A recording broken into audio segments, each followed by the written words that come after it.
کہ مت سمجھنا ڈرانے سے ڈر جائیں گے، اب کے ساری حدوں سے گزر جائیں گے، موت کے نام کا خوف دیتا ہے کیوں، موت جس روز آئے گی مر جائیں گے۔ سنیں گے دوستو آج کی اس ویڈیو میں عمران پرتاپ علی کی ایک شاندار نظم۔ سے پہلے بہترین بات سنتے ہیں۔ امیر کے پاس بیٹھنے سے دولت نہیں ملتی، مگر غریب کے پاس بیٹھنے سے دعائیں ضرور ملتی ہیں۔ چلے پہلے سنتے ہیں عمران پرتاپ علی کی نظم۔ تو آپ سے گزارش ہے ویڈیو کو لائک کیجیے اور چینل کو ضرور سبسکرائب اور کیجیے۔ یہ دھمکیاں دینے والے لوگ، یہ ڈرانے والے لوگ، یہ مٹی میں ملانے کی باتیں کرنے والے لوگ، اعلان عمران پڑھتا ہے کہ وقت کے حاکموں بادشاہوں سنو، ظلم کی فوج کے سربراہوں سنو، قاتلوں کے سبھی خیر خواہوں سنو، وقت کے حاکموں بادشاہوں سنو، ظلم کی فوج کے سربراہوں سنو، اے سیاست کے مغرور شاہوں سنو، مت سمجھنا ڈرانے سے ڈر جائیں گے۔ نہیں ڈریں گے نا؟ نہیں ڈریں گے نا؟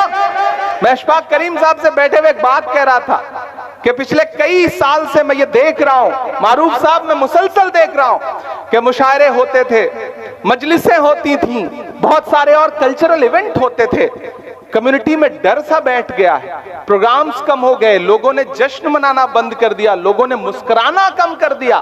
ایسے میں اس ڈر کو توڑنے کی ضرورت ہے، اس خاموشی کو توڑنے کی ضرورت ہے۔ میں اس خاموشی کو توڑنے کے لئے ہمت کرتا ہوں اور اس ہمت میں آپ سے دعا مانگتا ہوں کہ مت سمجھنا ڈرانے سے ڈر جائیں گے۔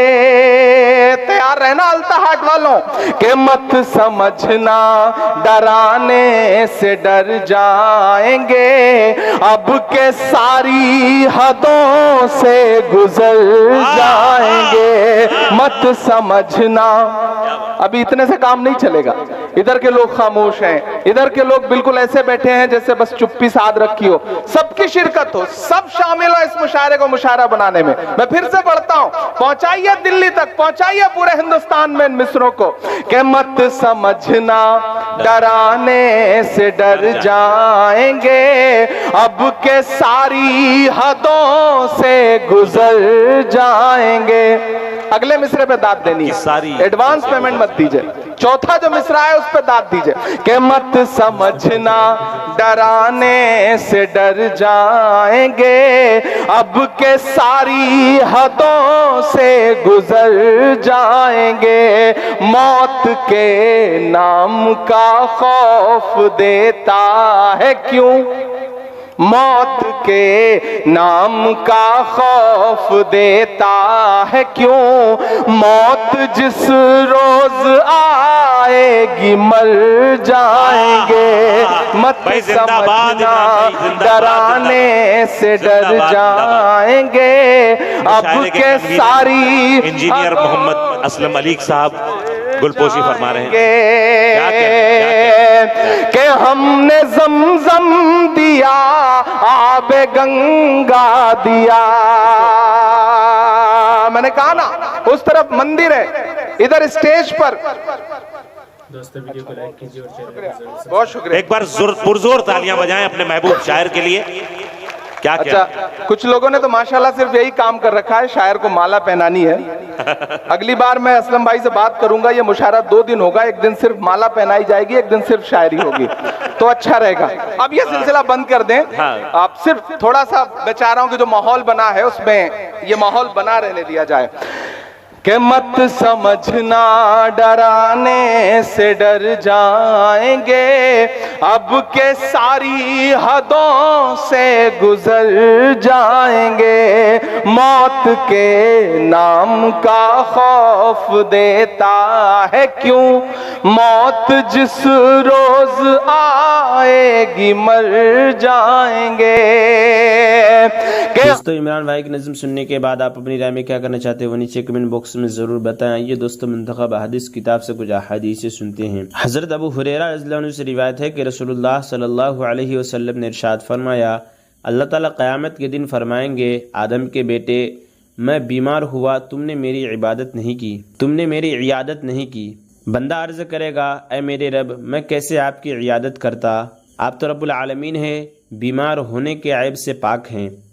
اللہ تعالیٰ فرمائیں گے کیا تمہیں معلوم نہیں تھا کہ میرا فلاں بندہ بیمار تھا تم نے اس کی عیادت نہیں کی. کیا تمہیں معلوم نہیں تھا کہ تم اگر اس کی عیادت کرتے تو مجھے اس کے پاس پاتے.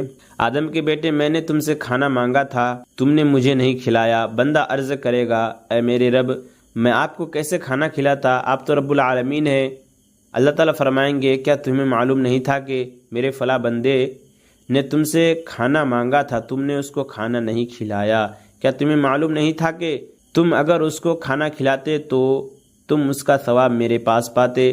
آدم کے بیٹے میں نے تم سے پانی مانگا تھا تم نے مجھے پانی نہیں پلایا. بندہ عرض کرے گا اے میرے رب میں آپ کو کیسے پانی پلاتا آپ تو رب العالمین ہیں. اللہ تعالیٰ فرمائیں گے میرے فلاں بندے نے تم سے پانی مانگا تھا تم نے اس کو نہیں پلایا.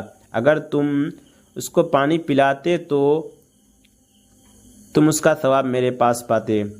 حضرت جابر رضی اللہ عنہ فرماتے ہیں کہ رسول اللہ صلی اللہ علیہ وسلم نے ارشاد فرمایا جو مسلمان درخت لگاتا ہے پھر اس میں سے جتنا حصہ کھا لیا جائے وہ درخت لگانے والے کے لیے صدقہ ہو جاتا ہے اور جو اس میں سے چرا لیا جائے وہ بھی صدقہ ہو جاتا ہے. یعنی اس پر بھی مالک کو صدقہ کا ثواب ملتا ہے اور جتنا حصہ اس میں سے درندے کھا لیتے ہیں وہ بھی اس کے لیے صدقہ ہو جاتا ہے اور جتنا حصہ اس میں سے پرندے کھا لیتے ہیں وہ بھی اس کے لیے صدقہ ہو جاتا ہے.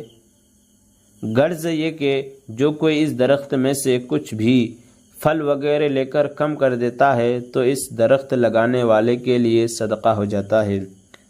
حضرت قاسم رحمۃ اللہ علیہ فرماتے ہیں کہ دمشق میں حضرت ابو درداء رضی اللہ عنہ کے پاس سے ایک شخص گزرے. اس وقت حضرت ابو درداء رضی اللہ عنہ کام کر رہے ہیں. اس وقت حضرت ابو درداء رضی اللہ عنہ کوئی پودا لگا رہے تھے. اس شخص نے ابو درداء سے کہا کیا آپ بھی یہ دنیاوی کام کر رہے ہیں حالانکہ آپ تو رسول اللہ صلی اللہ علیہ وسلم کے صحابی ہیں.